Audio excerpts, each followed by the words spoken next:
Hello everyone, welcome in today. Today we're going to do our AFC South draft grades, and we're going to kick this off with the Indianapolis Colts. I think they had a pretty good draft overall. NFL Network gave them an A-.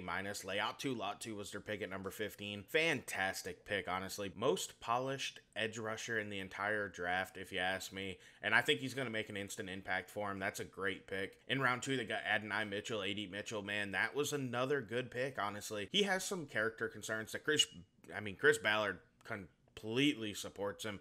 He backed him if you watch that rant. Can't drop that one on the channel, but wow, was he defending him. I think that A.D. Mitchell's a real high upside player that, you're going to have to take a risk on. And if it hits, he's going to look like an absolute genius for taking him in round 2. And if it misses, everybody's going to say, see, I told you he didn't want it. He had a lot of questionable play in college where it just never made sense, kind of what he did at times. In round 3, they went and grabbed Matt Gonzalez, and he was an okay tackle at Pitt. I expect him to move into guard. I don't know. I think it's a little bit early. He just didn't stand out to me when I watched him. And for me, to be picked in round 3, you have to stand out, and I didn't see it. So that looked like a reach in my opinion. Then you got Tanner Bortolini out of Wisconsin, and he is a good center prospect. And I think that was a solid pick in round 4. Round 5, Anthony Gold is an electric playmaker from Oregon State. He's quite undersized, so there's a lot of questions about that, whether or not he will actually be able to hold up in the NFL or make an impact due to his size. Next, I went with Jalen Carlisle out of Missouri.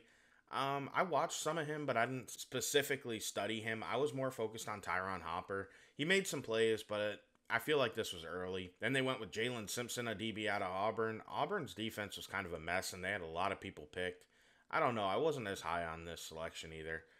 And honestly, the last picks here, I don't know that much about, so I'm not going to speak on them really. But an A- seems a little rich. I think B+ is a little bit better if you ask me. I like some of their picks, but I think A.D. Mitchell is a big risk, man. You're taking a risk, and that means you got to drop it a little bit because there is a chance he misses completely. He is the type that could be out of the league in literally 2 years, so it's a risky draft.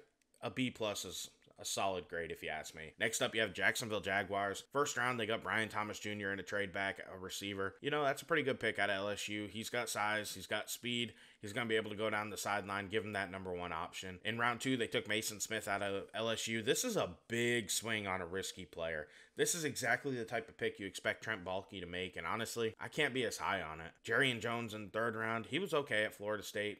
I think this was early, if you ask me. Next up's Javon Foster. Did not really watch him, truthfully. Jordan Jefferson at LSU. He's a nose tackle.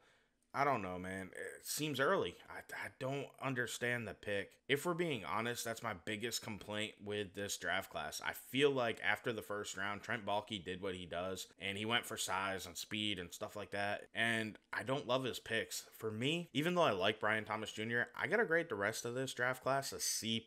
I'm way different than NFL Network on this one. Next up, we have the Houston Texans, and they had a pretty solid class considering they traded out of round 1, but I have to be honest with you, they probably shouldn't have traded out of round 1 because I look at their haul and I'm like, not that impressive. That 2 next year will probably come in handy because, next year's class is the last year of the COVID year, so you're going to get all them super seniors in there, so it should be really deep. Players won't be able to return to college as much, so that could look smart next year, but for this year, I think it hurt them. They took Kamari Lassiter.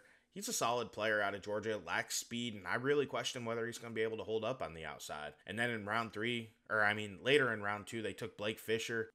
He's a solid tackle prospect out of Notre Dame, but to me, there was a significant difference between him and Joe Walt, and I guess I just couldn't get that out of my mind when I was watching him. So unfortunately, I think he was more of a round 3 pick is where I had him. And then in round 3, they took Kalen Bullock out of USC. He has the chance to develop, but this one is another risky pick. I question his ability to actually play DB in the NFL. He doesn't like to tackle.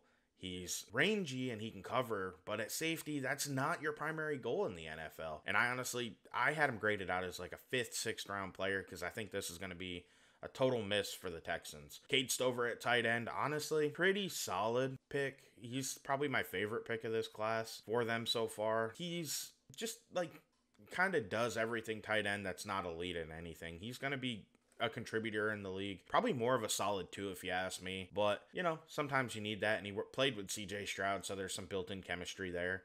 Round 6, they went Jamal Hill. Didn't really watch him.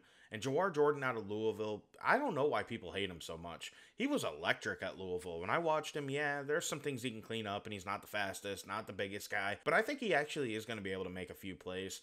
So that's a solid pick at 205. Round 7, I got to be honest, I don't think I watched any one of these guys. Solomon Byrd, I didn't really pay attention to. Marcus Harris, I did see him make a couple plays in one of the games I watched of Auburn's. And Ladarius Henderson, I did watch a lot of Michigan, so I did watch him actually, and he didn't stand out, so I think round 7's about where he should go. My overall grade for the Texans has to be more of like a C. I'm not as high on this class, and I think it was kind of a reach here where they took a lot of their players. Next up, we have Tennessee Titans. They took J.C. Latham at 7. That was too early, if you ask me. He was probably better off being selected in the 20s, in my opinion. And then T'Vondre Sweat in round 2 is a real shock, truthfully. I don't see how you take that guy in the second round. His character is questionable. The way he conducts himself is questionable because, you know, he already admitted to being basically immature and a partier and not putting everything into it. And then you're a few weeks out from the NFL draft and he shows off immaturity and not wanting to put everything into the NFL again by going out and getting a DUI. And, you know, you factor in he's 360 pounds. I don't know. I just don't see that pick working. Round 4, they got Cedric Gray. He was okay, nothing special. Round 5, Jarvis Brownlee. You know, he could be good. That's a solid swing in the 5th round, if you ask me. Jaquan Jackson, the receiver out of Tulane, I actually did like him. He was pretty fun.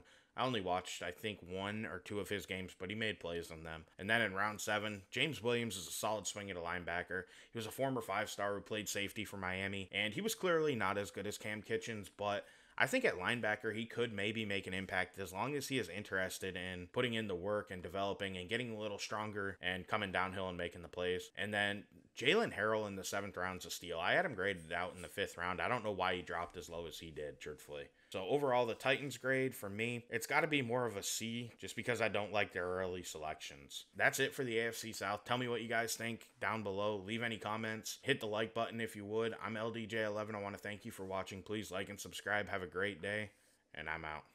Welcome to my party. We're just getting started. A life is a dream.